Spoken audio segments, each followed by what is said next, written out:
Hello दोस्त, मैं हूं दिलीप कुमार और मैं लेकर आ गया हूं एक बहुत ही खूबसूरत और दिल को छू जाने वाली कहानियां। आज फिर हम आपको हमारी कहानियों के माध्यम से मोहब्बत की उन गलियों में ले जाने का प्रयत्न कर रहे हैं जहां आप फिर से इमोशनल हो जाएंगे। कविता अपने माता पिता की बहुत लाडली थी। 3 बड़े भाइयों की बहन थी। कोई भी चीज़ मांगने पर उसी वक्त सामने हाजिर हो जाती। पूरे घर में रौब था उसका। पूरे परिवार और नौकरों पर राजकुमारी की तरह हुक्म चलाती थी कविता। स्कूल में भी पूरा रौब था उसका। बड़े घर की लाडली जो थी, वह ऐसे ही कॉलेज में दाखिला लिया। उसके ठाठ बाट बड़ी गाड़ी में आना जाना, हर दिन नया फैशन देखकर हर कोई उससे दोस्ती करना चाहता था। थोड़े ही दिनों में उसके बहुत सारे दोस्त बन गए। पूरे कॉलेज में उसकी अपनी एक पहचान थी। इन दिनों उसके घर एक रिश्ता आया।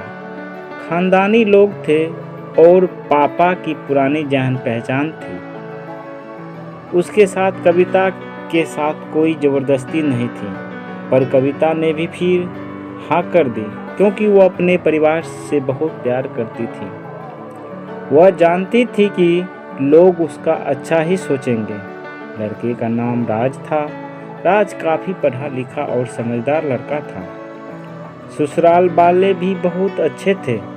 ससुराल में कविता की कोई जगह वैसे ही था जैसे कि मायके में। कोई भी कार्य कविता की सलाह के बिना नहीं होता था। सबकी लाडली बहू बन गई थी वह। फिर उसके घर एक बेटा जन्म हुआ। राहुल कविता को जान से प्यारा था। पोता पाकर ससुराल वाले तो फूले नहीं समाते थे।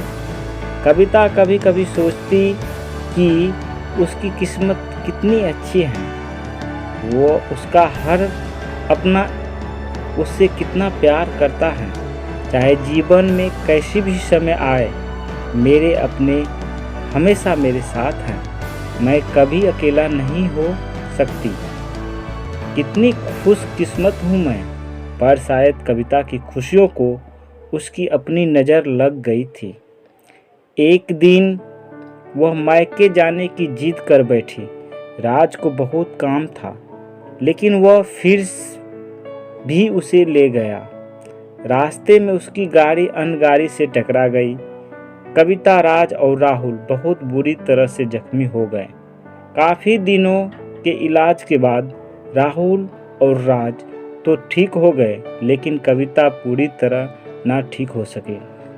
सर पर चोट लगने के कारण वह अपनी आंखों की रोशनी खो बैठी। अब कविता की किस्मत जैसे उल्टे पांव चलने लगे। मायके वाले कुछ दिनों तक उसके मिलने आते रहे। फिर भी कभी कभार फ़ोन ही करके कुछ पूछ लेते कि अब वो कैसी हो। धीरे धीरे सिलसिला भी कम हो गया। ससुराल वालों की सहानुभूति भी कम होने लगी। घर में किसी को पास बैठने के कहती तो जवाब मिलता बहुत काम है, अब तुम भी हाथ नहीं बांटा सकती। राज भी चिड़चिड़ा हो गया था। बस राहुल ही था उसके साथ, जिसके साथ हंसते खिलते उसका वक्त गुजरता। एक दिन कविता के हाथ से कुछ सामान गिर गया, जिसकी वजह से राहुल को हल्की सी चोट लग गई। कविता के सास ससुर राहुल को उससे अलग कर दिया कि वो कहीं उसे ना देखने की वजह से बच्चे को कोई नुकसान न हो जाए। कविता अंदर से टूट चुकी थी। उसने सबके सामने मायके जाने की इच्छा रखी तो राज उसे तुरंत मायके छोड़ आया, जैसे कि वह भी यही चाहता था। लेकिन राहुल को उसके साथ नहीं भेजा गया। कविता कभी राहुल से दूर नहीं रही थी, पर अपनी कमी के कारण उससे ज़्यादा बहस नहीं की। कविता को लगा कि वह 3-4 दिन वहाँ रहेगी तो थोड़ा हवा पानी बदल जाएगा, क्योंकि वह कितने दिनों से कहीं भी बाहर नहीं गई थी। घर वाले भी इतने दिनों बाद उसे देखकर कितने खुश होंगे।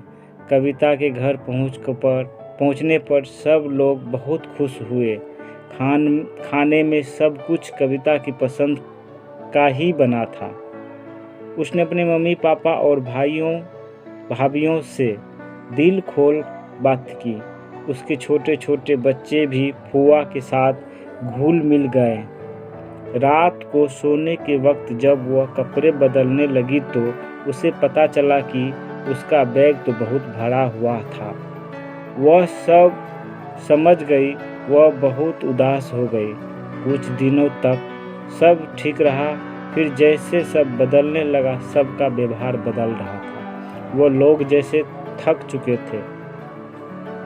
उसने सब लोग घुमा फिरा कर पूछने लगे कि राज कब आ रहा है उसे ले जाने।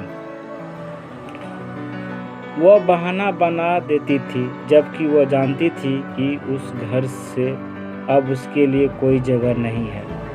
कविता से चलते वक्त कुछ न कुछ नुकसान हो जाता। थोड़ी बहुत टोका टकी उसे सुनाई देती, वह टाल देती। एक दिन उसके हाथ से लगकर एक कीमती फूलदानी टूट गया। छोटी भाभी ने बहुत हंगामा मचाया। कविता के माता पिता रोज रोज झमेले में तंग आ गए थे। उन्होंने राज को खुद से फ़ोन कर दिया। राज कविता को अपने घर ले गया।